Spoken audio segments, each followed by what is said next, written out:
जय हिंद। आइए अभी हम पॉलिटिकल साइंस और इंटरनेशनल रिलेशन, ठीक है, का एक 1988 का एक जो क्वेश्चन है यूपीएससी के द्वारा, आयोग के द्वारा जो पूछा गया उसे हम समझने का प्रयास करेंगे।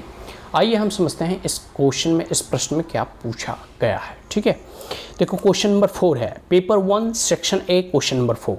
ठीक है, आइए हम क्वेश्चन समझते हैं पढ़ के कि what are the different varieties of democratic system. देखो पहले तो कई प्रकार के सरकारें वगैरह होती है ना, जैसे मिलिट्री फॉर्म ऑफ गवर्नमेंट हो गया, डिक्टेटरशिप हो गया, ऑलिगार्ची हो गया, एरिस्टोक्रेसी हो गया, ठीक है, फेडरलिज्म हो गया, तो डिफरेंट मोनार्की हो गया, तो डिफरेंट सिस्टम ऑफ गवर्नमेंट है, ये तो सभी लोगों को मालूम है। लेकिन यहाँ डेमोक्रेसी भी कई तरह के होते हैं, लोकतंत्र भी कई तरह के होते हैं। ठीक है, इसके बारे में पूछा जा रहा है कि what are the different varieties of democratic system. कहीं जो है प्रेसिडेंशियल फॉर्म ऑफ गवर्नमेंट है, कहीं पार्लियामेंट्री फॉर्म ऑफ गवर्नमेंट है, कहीं फेडरल फॉर्म ऑफ गवर्नमेंट है, कहीं जो है आपको जो है सेमी प्रेसिडेंशियल और सेमी जो है पार्लियामेंट्री या प्राइम मिनिस्टरशिप ऑफ गवर्नमेंट है।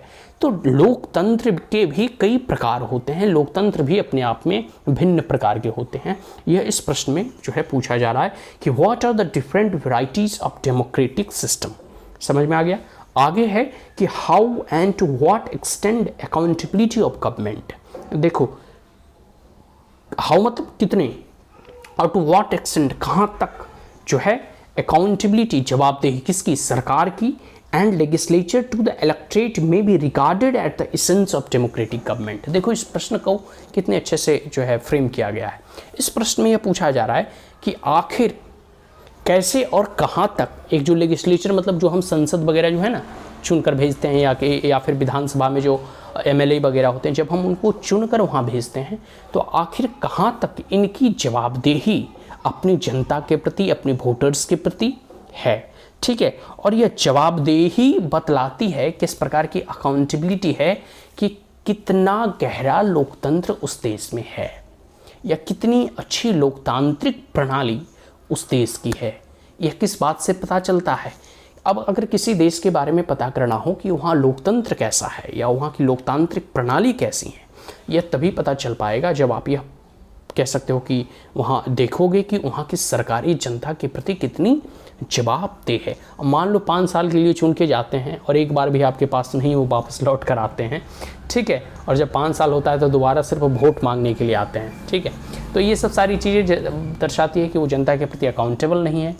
अब है कि जनता अगर कोई प्रश्न पूछती है, चाहे आरटीआई के माध्यम से या कोई भी जब आपके जनप्रतिनिधि जो है आते हैं, ठीक है, किसी चीज़ के उद्घाटन में, उस वक्त जब आप प्रश्न पूछते हैं उसे अकाउंटेबल बनाते हैं। और साथ साथ जो आपकी गवर्नमेंट होती है उसे कई एक अन्य सांसद संसद भवन में भी प्रश्न पूछते हैं, जो खास करके जो विपक्षी लोग होते हैं।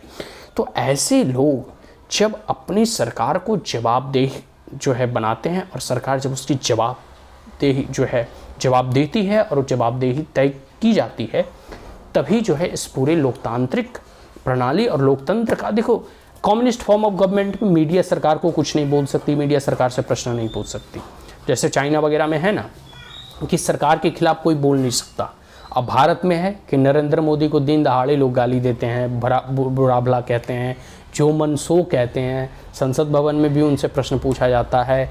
मतलब जो मन कह सकते हो कि यहाँ फ्री है, सब कह सकते हो कि बोलने की आज़ादी है, फ्रीडम ऑफ एक्सप्रेशन है, और फ्रीडम ऑफ एक्सप्रेशन जो है मौलिक अधिकार है, फंडामेंटल राइट है, सब लोग कुछ भी बोल सकते हैं। मतलब भारत में और लोकतंत्र का एक खूबी है कि जहाँ भी लोकतांत्रिक देश होगा या फिर जहाँ भी लोकतांत्रिक प्रणाली की सरकार होगी, वहाँ जो है कम से कम बोलने की आज़ादी जो है, फ्रीडम ऑफ एक्सप्रेशन, ठीक है, ये होना चाहिए। और जहाँ फ्रीडम ऑफ एक्सप्रेशन नहीं है, वहाँ एक प्रकार से कह सकते हो कि लोकतांत्रिक सरकारें हैं ही नहीं।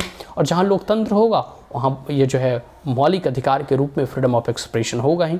और फ्रीडम ऑफ एक्सप्रेशन ही नहीं, बल्कि सरकार को क्रिटिसाइज, सरकार की नीतियों का बुरा भला कहना या उसे क्रिटिसाइज करने का भी अधिकार जो है जनता के पास होता है। तो ये सारी चीज़ें हैं। ठीक है, जाते जाते इस क्वेश्चन को हम एक बार और फिर पढ़ देते हैं कि what are the different varieties of democratic system and how and to what extent accountability of government and legislature to the electorate may be regarded as the essence of democratic government।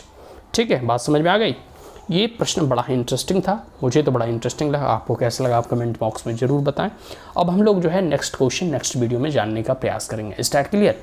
So that's all, thank you, have a great day, जय हिंद।